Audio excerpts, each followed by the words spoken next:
دوێنێ بە مەبەستی بە سەرکردنەوەی کادرانی سنووری مەڵبەندی هەڵەبجە مامۆستا عەلی باپیر ئەمیری کۆمەڵی ئیسلامی بە یاوەری ژمارەیەک لە ئەندامانی ئەنجومەنی سیاسی و سەرکردایەتی و پەرلەمانتارانی کۆمەڵی ئیسلامی سەردانی هەڵەبجەی شەید و ناحەی سیروانیان کرد. سەرەتا لە گوندی تەپەتۆڵەکە لەلایەن مامۆستا سەدیق گەچێنەی ئەندامی سەرکردایەتی و لێپرسراوی مەڵبەندیەکی هەڵەبجە و کارگەران و ئەندامانی مەڵبەندەوە پێشوازیان لێکرا. دواتر لە سەردانێکی ئەنجومەنی سیرواندا لەلایەن ئەندامانی ئەنجومەنەکەوە پێشوازی لە مامۆستا و وەفدی هاوڕێی کرا. لە دیدارێکدا لە ئەنجومەنی سیروان کە ژمارەیەک لە ئەندامانی تیادا ئامادەبوون، مامۆستا عەلی باپیر سوپاسی بەرپرسی ناوچە و کادرانی ئەنجومەنی کرد کە بەردەوام لە بارودۆخە سەخت و دژوارەکاندا دڵسۆزانە کاریان کردووە وتی ئێمە پێیان سەربەرزین.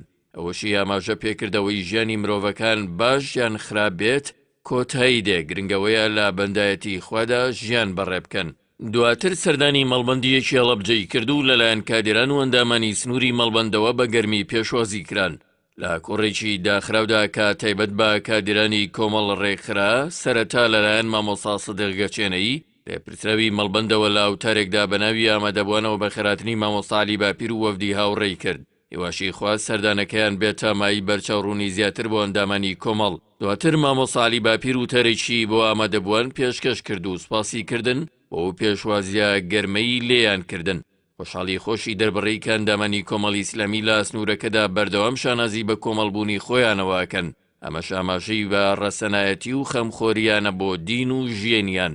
تایبەت بە کار و پرۆژەی ئیسلامی ئەمیری کۆمەڵەوەی بۆ ئامادەبوان ڕوون کردەوە.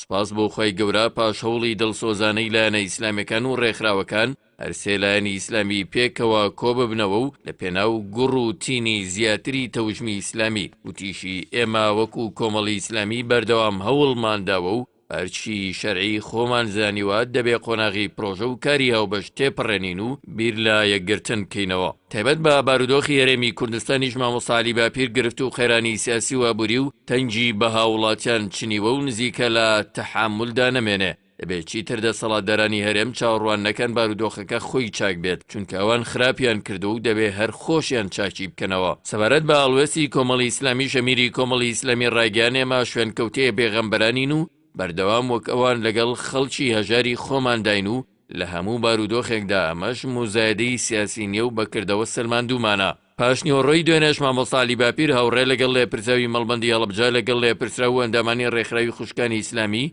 لە سنووری مەڵبەندی هەڵەبجە کۆبەوە. سەرەتا مامۆستا عەلی باپیر سپاس و دەستخۆشی لە خوشکان کرد کە بەردەوام لە ناو کۆمەڵی ئیسلامی شان بە شانی برایانیان کاریان کردو و جێدەستیان دیارە. جەختیشی کردەوە خوشکان پێکاتەیەکی دیارن لە ئۆرگانەکانی کۆمەڵی ئیسلامی. پاشان ئەمیری کۆمەڵی ئیسلامی بارودۆخی ئێستای هەرێم و پرۆژەی کاری هاوبەشی ئیسلامیەکانی بۆ خوشکانی ئامادەبوو باس کرد.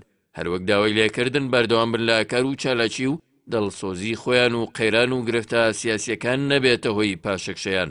دواتر لەلایەن خوشکانەوە پرسیار و ڕوونکردنەوە ڕاستەی مامۆستاکرا و وەڵامی پرسیارەکان درایەوە. هەر هەمان ڕۆژ ئەمیری کۆمەڵ و وەفدی یاوەری سەردانی مەڵبەندیەکی هەڵەبجەی بزوتنەوەی ئیسلامیان کرد و لەلایەن ئەنوەر عەنەبی ئەندامی مەکتەبی سیاسی و لێپرسراوی مەڵبەندیەکی هەڵەبجە و مامۆستا عەلی عەبدولکەریم لێپرسراوی مەڵبەندی هەورامانی بزوتنەوەی ئیسلامی و ژمارەیەک لە ئەندامانی سەرکردایەتی و کادرانی مەڵبەندی هەڵەبجە و هەورامانەوە پێشوازی کران.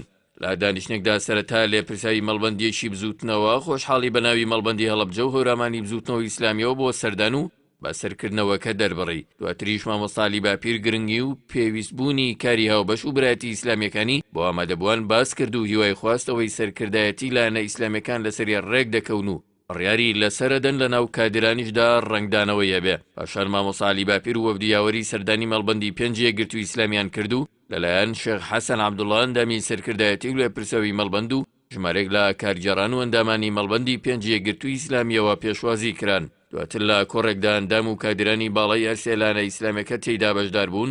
مامۆستا عەلی باپیر وتارێکی پێشکەش بە ئامادەبووان کرد. سەر لێوەرەی هەمان ڕۆژیش مامۆستا عەلی باپیر کۆبوونەوەیکی لەگەڵ کارگەڕان و ئەندامانی مەڵبەند و ئەنجومەنەکانی یەک و دووی هەڵەبجە و سیروان و هەورامانی سەر بە مەڵبەندیەکی هەڵەبجەی کۆمەڵ ئەنجامدا. لەو تێکدا مامۆستا عەلی باپیر تیشکی خستە سەر کار و بەرپرسیارەتی کۆمەڵی ئیسلامی و بە تەنگەوەبوونی خەڵکی کوردستان لەم قۆناغا سیارەدا. هەروەک تیشکی خستە سەر پرۆسەی سیاسی کوردستان. لەبارەی دو هەوڵەکانیش بۆ چارەسەری کێشە و خێرانەکان ڕوونکردنەوەی پێویستی بە ئامادەبوواندا. پاشان مامۆستا عەلی باپیر بە وردی لەبارەی هەوڵی کاری هاوبەشی ئیسلامی لە کوردستان قسەی کرد و ئاماژەی بەوەدا لەو بوارەدا کاری جددی کراوە وتی چەند قۆناغێکی کاری هاوبەشمان تێپەڕاندووە بۆ قۆناغەکانی داهاتووش ئیشنە دروستکراوە و پشتیوان بەخوا دەگەنە ئەنجامێکی دڵخۆشکەر.